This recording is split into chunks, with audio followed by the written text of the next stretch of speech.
Hey everybody, welcome back. My name is Abby. I'm with Fitness is Medicine. Today we're going to do another great workout you can do in your home using minimal equipment and we're getting a full body workout using resistance training. Okay, we're going to start with a tube up high. The other tools that you will need are a chair, like a kitchen chair would work great, a weight plate or a heavy dumbbell, and that is it. So you only need a couple things for this workout. We're going to start with a lat pull down. So I want your tube up high somehow. And now if you have a higher railing that you can wrap this around and you can stand or sit on a ball or even like kneel and pull down, that would work. Like I could technically do that here. So I'm gonna do that version today, shoulders down. I have people do this a lot in my gym. It's a good way to stabilize and use all of those supporting muscles. 3, so your arms go up, but your shoulders don't go up. Shoulders stay down while your arms go up. 4, squeeze those shoulder blades down and back. 6, 7, keep breathing. 8, nice and slowly, control that band both directions. And 10, all right. Okay, now we're gonna do a sit to stand using your chair. If you're doing this and you've got tile or wood floor, put the chair up against a wall or somewhere so that when you sit down, it doesn't move. Just so it's against something. All right, we're gonna do a sit to stand with a one leg focus. So we're gonna try 5 on one and 5 on the other. So I want you to, you're gonna be using both legs, so we'll start standing. I want you to think about, like if I were to sit down using one leg like this. You don't have to only use one leg, but just try to use one leg more than the other. So I'm going to start with this leg. And this leg isn't really doing much. I'm trying to use this one as much as possible. Kind of isolating one side. 3. And you're trying to sit down with control, right? You don't want to plop. 4. And then also you're trying to stand up with just that one leg. 5, back up using mostly this leg. Now this leg was just kind of sitting there. It's hard to tell from the video, but that's the goal, is that you're just using kind of one leg.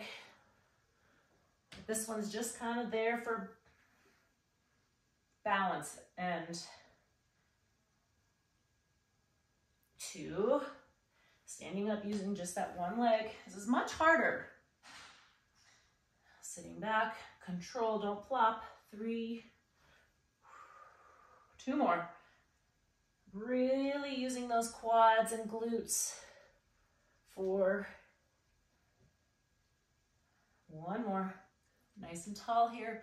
Control. 5, and back up. Okay, good. Those are challenging. Those are really hard, but it's good to isolate one side to make it really work hard. Sometimes you don't realize how much one side might be doing until you start to really isolate the other side. So it's a good way to isolate those muscles and really get working on that strength. Okay, next we're gonna do biceps curls using a weight plate or one heavy dumbbell. Of course you can do it any way you want.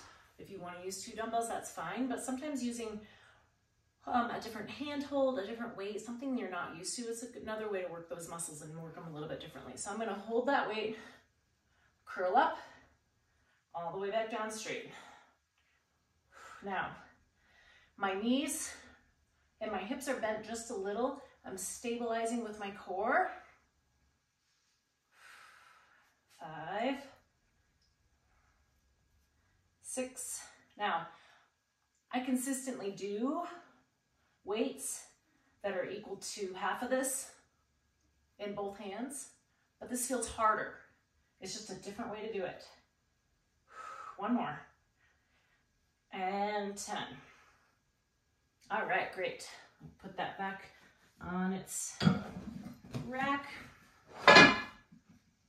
Okay, now we're gonna stand next to something sturdy, so you can stand next to the kitchen counter, a wall, something sturdy like this. We're gonna do standing hip abduction. So you're gonna stand on one leg and bring your leg out to the side. Now you're only bringing it so far as to where it stops. You don't need to tip over and take it really far out. Also, keys to this one are keeping your toe straight forward or even in just a little. It's really common for that toe to want to lead out like this because our hip flexors and our quads are often stronger just from the nature of walking and all of the forward things that we do. Now, you don't have to make this a balance challenge. I'm just standing on one leg. All right, that was 10, but you can hang on to something. If you're not able to stand and continue to do the exercise, I'd rather have you hang on to something so that you can get the exercise. Working those glutes. Remember, turn that toe in just a little bit, nice and slowly. Now, you're also noticing right now that that standing leg is getting a lot of work, right? So that's also an isometric exercise for that standing leg to hold your weight. Make sure that when you start that exercise, sometimes it'll kind of slouch down into it like that, and then you don't have any room to lift that leg. So really hold that strong and then lift out to the side. Okay, next we're gonna just do some standing punches. So spread your feet apart a little bit, bend your knees, bend your hips, tighten that tummy. I want your hands right by your face, and we're gonna punch this way, and then we're gonna punch across this way. So we're gonna start, I wanna punch. So I want a good jab. So you're punching out. 4, 5. Punch it hard. So you're punching and bringing it back fast.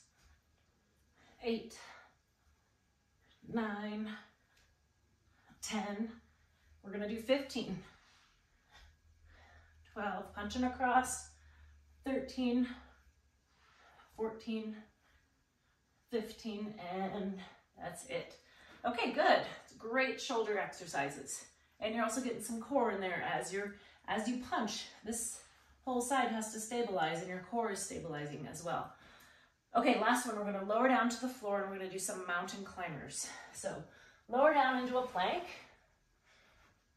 Now, if you have a hard time with this, you could put your elbows up on either a chair or you could do a bench like I have over here, just to elevate yourself and to not have to put your hands on the ground like this if your wrists really bother you. But we'll start back in a plank. We're gonna drive your knees up through the middle. 2. Breathe. Keep your shoulders up over your hands, not back here. Keep your head in line with the rest of your spine. 3 more each side. Keep your hips level. And rest. You can pull back into child's pose and really stretch those shoulders after that. Stretch your back, stretch your glutes. And that's it for today. So, go through these 1 or 2 more times, add a little cardio in between, keep your heart rate up, keep your calorie burn going, and follow with a good cool down and stretch. If you have any questions or need any modifications, please feel free to reach out. You can either leave a message in the comments or private message me. Okay, thanks everybody. Have a great workout.